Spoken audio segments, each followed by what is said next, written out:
ফরিদপুরের নগরকান্দায় আধিপত্য বিস্তারকে কেন্দ্র করে দুই গ্রুপের সংঘর্ষে অন্তত ১২ জন আহত হয়েছেন। রোববার দুপুরে উপজেলার ফুলসতী ইউনিয়নের শালিখা গ্রামে এ ঘটনা ঘটে।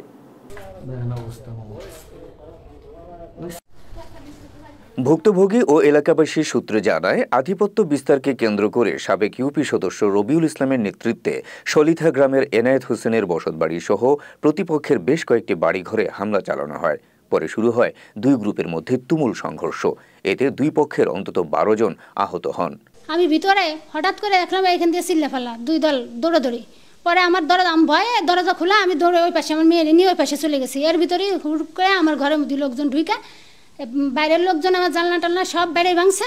আর ভিতরে ঢুকে আমার আলমারি ভাঙা, আমার আলমারির ভিতরে ৬ লক্ষ টাকা ছিল, গহনা ছিল, সেইগুলো নিয়ে গেছে। আর এই ভাঙচুর করে এইভাবে আমি আমার মেয়ে নিয়ে আমি এক কোনায় দাঁড়িয়েছিলাম, ভয়তে আমি কিছু বলিনি। আমার মেয়ের বলতে পারবো না, আমি এইগুলোরই দেখছি ফেসে। আমি রবুলের কথাও বলছি যে এটা কী করতেছো, কেন আমার ঘরের ভিতরে কেন আসছে, আমি কথাও বলছি, কিন্তু রবুল আমার কথা মানে নাই।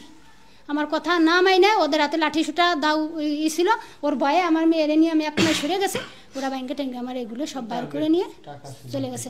সকালে আমরা হলো রাস্তায় দাঁড়ানো, তারপরে দেখি যে এই জায়গার থেকে আওয়ামী লীগের নেতা পিতা সব ডাল কাতরা নিয়ে আমাদের ওই বাড়ি ঢুকছে।